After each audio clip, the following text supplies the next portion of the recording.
Latin American രാജ്യങ്ങളുമായുള്ള സംഘർഷത്തിന് ആക്കം കൂട്ടി കരീബിയൻ കടലിൽ യുദ്ധക്കപ്പൽ വ്യൂഹം വിന്യസിക്കാൻ ഉത്തരവിട്ട് പെന്റഗൺ. ലാറ്റിൻ അമേരിക്കയിലെ മയക്കുമരുന്ന് കടത്ത് സംഘങ്ങളെ നേരിടാനെന്ന് പറഞ്ഞാണിത്. വെനസ്വേലൻ സർക്കാരിനെതിരായ നീക്കത്തിന് സിഐക്ക് US പ്രസിഡന്റ് ഡൊണാൾഡ് ട്രംപ് അനുമതി നൽകിയതിന് പിന്നാലെ അതിർത്തി പ്രദേശങ്ങളിൽ സൈനികരെ വിന്യസിച്ച് വെനസ്വേല. കരീബിയൻ കടലിൽ US നാവികസേന വെനസ്വേലൻ ബോട്ടുകളെ ആക്രമിച്ചതിന് പിന്നാലെ ഇരു രാജ്യങ്ങളും തമ്മിലുള്ള ബന്ധം തീർത്തും വഷളായിരുന്നു. പ്രസിഡന്റ് നിക്കോളാസ് മഡൂറോയുടെ സർക്കാരിനെ താഴെ ഇറക്കാനാണ് ട്രംപിന്റെ ശ്രമം.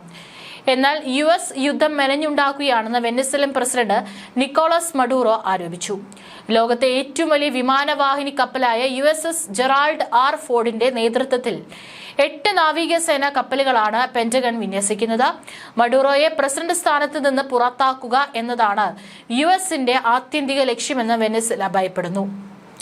ട്രംപ് സർക്കാർ അടുത്ത നിതാന്ത യുദ്ധത്തിന് കോപ്പ് കൂട്ടുകയാണെന്ന് മഡൂറ ആരോപിച്ചു. ലഹരിക്കടത്തിനെ പിന്തുണയ്ക്കുകയും ലഹരി സംഘങ്ങളുമായി ഒത്തുകളിക്കുകയും ചെയ്യുന്നുവെന്നാണ് മഡൂറോ ഭരണകൂടത്തിനെതിരെയുള്ള ട്രംപിന്റെ ആരോപണം. ഇനിയുള്ള യുദ്ധത്തിൽ ഏർപ്പെടില്ലെന്നാണ് അവരുടെ വാഗ്ദാനം. എന്നാൽ അവർ ഒരു യുദ്ധം പടച്ചുണ്ടാക്കുകയാണ്, നാം അതിനെ ചെറുക്കാനും പോവുകയാണെന്നും അദ്ദേഹം പറഞ്ഞു. കരീബിയൻ കടലിൽ കൂടുതൽ ശ്രദ്ധ കേന്ദ്രീകരിക്കുന്നതിന്റെ ഭാഗമായി US സൈന്യത്തിന്റെ കേന്ദ്രമായി മാറിയ പോർട്ടോറിക്കോയിൽ 10 F-35 യുദ്ധവിമാനങ്ങൾ US വിന്യസിച്ചിട്ടുണ്ട്. പോർട്ടോറിക്കോയിൽ അഗ്വാഡില്ലിയിൽ നിന്ന് റോയിട്ടേഴ്സ് പകർത്തിയ ചിത്രങ്ങൾ പ്രകാരം ദ്വീപിലേക്ക് കുറഞ്ഞത് 3 MQ-9 റീപ്പർ ഡ്രോണുകളെങ്കിലും US വിന്യസിച്ചിട്ടുണ്ട്. പോർട്ടോറിക്കോയിലെ USന്റെ നാവിക സ്റ്റേഷൻ റൂസ്വെൽറ്റ് റോഡ്സ് ഇപ്പോൾ പ്രവർത്തനക്ഷമമായിക്കൊണ്ടിരിക്കുകയാണെന്ന് ഉപഗ്രഹ ചിത്രങ്ങൾ സൂചിപ്പിക്കുന്നു. സൈനികരും നാവികരുമായി 4500-ലധികം പേരെയാണ് പ്രദേശത്ത് US വിന്യസിച്ചിരിക്കുന്നത് എന്നാണ് റിപ്പോർട്ടുകൾ. ലാറ്റിൻ അമേരിക്കയിലെ മാഫിയകൾ ബോട്ടുകളിൽ മയക്കുമരുന്ന് കടത്തുന്നുവെന്ന് ആരോപിച്ച് സെപ്റ്റംബർ മുതൽ കരീബിയനിൽ ആക്രമണം നടത്തുകയാണ് US. 10 ബോട്ടുകൾ തകർത്തു. ഈ ആക്രമണങ്ങളിൽ 43 പേർ കൊല്ലപ്പെട്ടു. ബുധനാഴ്ച രാത്രിയും കരീബിയൻ കടലിൽ ബോട്ട് ആക്രമിച്ച് US 6 പേരെ കൊന്നു.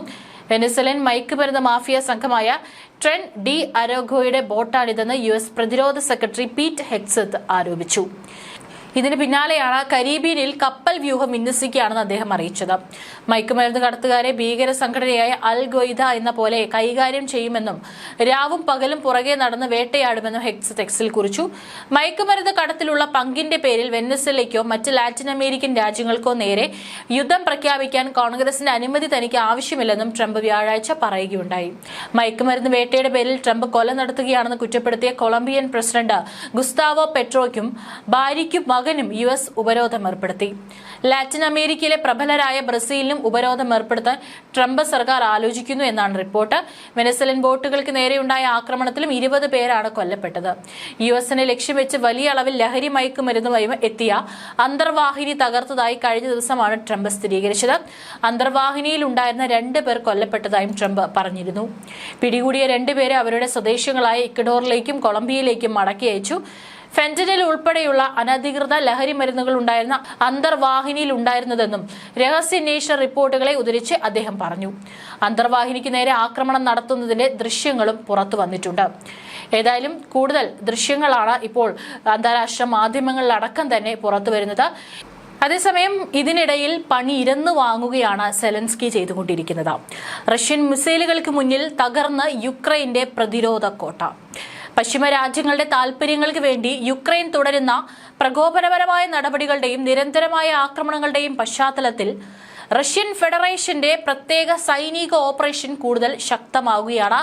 അതിന്റെ ഏറ്റവും ഒടുവിലത്തെ ഉദാഹരണമാണ് യുക്രൈൻ തലസ്ഥാനമായ കീവിൽ റഷ്യ നടത്തിയ പുതിയ ആക്രമണം. തങ്ങളുടെ സുരക്ഷാ അതിർത്തികൾ സംരക്ഷിക്കാൻ റഷ്യ നടത്തുന്ന സ്വാഭാവികമായ പ്രതിരോധ നീക്കങ്ങളുടെ ഭാഗമായാണ് കീവിലുണ്ടായ വ്യോമാക്രമണത്തെ കാണേണ്ടത്.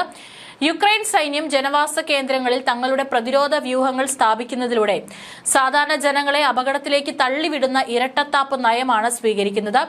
ഈ ആക്രമണത്തിൽ സംഭവിച്ച ജീവഹാനിക്കും വസ്തുനാശത്തിനും കാരണം റഷ്യയുടെ സൈനിക ലക്ഷ്യങ്ങളെ തകർക്കാൻ ഉപയോഗിച്ച യുക്രൈൻ പ്രതിരോധത്തിന്റെ പരാജയവും അവശിഷ്ടങ്ങളുമാണ് എന്ന വസ്തുത നിഷേധിക്കാനാകില്ല.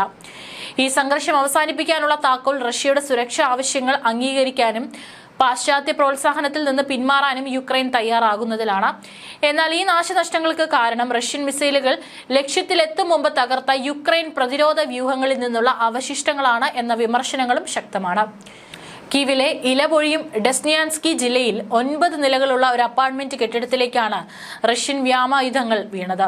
ഈ അവശിഷ്ടങ്ങൾ കെട്ടിടത്തിന്റെ നിരവധി നിലകളെ വേഗത്തിൽ വിഴുങ്ങിയ തീപിടുത്തത്തിന് കാരണമായി. അമേരിക്ക ഉൾപ്പെടെയുള്ള രാജ്യങ്ങളുടെ ഭീമമായ സാമ്പത്തിക സൈനിക സഹായം ഉപയോഗിച്ച് യുക്രൈൻ റഷ്യൻ താൽപര്യങ്ങൾക്ക് ഭീഷണി ഉയർത്തുന്നതുവരെ റഷ്യൻ ഫെഡറേഷന് തങ്ങളുടെ അതിർത്തികൾ സംരക്ഷിക്കുന്നതിനുള്ള പ്രതിരോധ നീക്കങ്ങൾ തുടരേണ്ടി വരും. യുക്രൈൻ തലസ്ഥാനമായ കീവിലെ ഈ ആക്രമണം റഷ്യയുടെ സുരക്ഷാ ആശങ്കകൾ എത്രത്തോളം ശക്തമാണെന്ന് ലോകത്തിന് മുന്നിൽ ഒരിക്കൽ കൂടി തെളിയിക്കുന്നു. സമാധാനം പുനഃസ്ഥാപിക്കണമെങ്കിൽ റഷ്യയുടെ സുരക്ഷാ ആവശ്യങ്ങൾ അംഗീകരിക്കാൻ യുക്രൈനും പാശ്ചാത്യ ശക്തികളും തയ്യാറാകണം. ഇതിനിടയിൽ ആർക്കു മുന്നിലും തലകുനിച്ച ചരിത്രം ഇന്ത്യക്കില്ല, പിന്നെയല്ലേ അമേരിക്ക. ട്രംപിന്റെ റഷ്യൻ എണ്ണ ഉപരോധത്തിൽ കിടിലൻ മറുപടി ഇന്ത്യ നൽകിയിരിക്കുന്നു.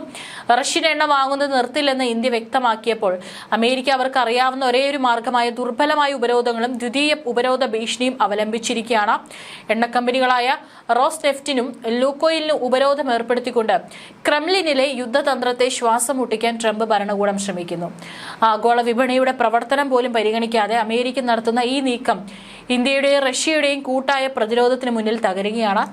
ഏതൊരു വ്യാവസായിക സമ്പദ് വ്യവസ്ഥയുടെയും ജീവരക്തമായി എണ്ണ തുടരുന്നിടത്തോളം കാലം റഷ്യൻ എണ്ണയെ വിപണിയിൽ നിന്ന് പൂർണ്ണമായി നീക്കം ചെയ്യാൻ കഴിയില്ല. ഇത് നീക്കം ചെയ്താൽ ആഗോള വിലകൾ കുതിച്ചു വരികയും അത് പരോക്ഷമായി റഷ്യൻ വരുമാനം വർദ്ധിപ്പിക്കുകയും ചെയ്യുമെന്ന കാര്യം പാശ്ചാത്യ രാജ്യങ്ങൾ ബോധപൂർവം അവഗണിക്കുകയാണ്.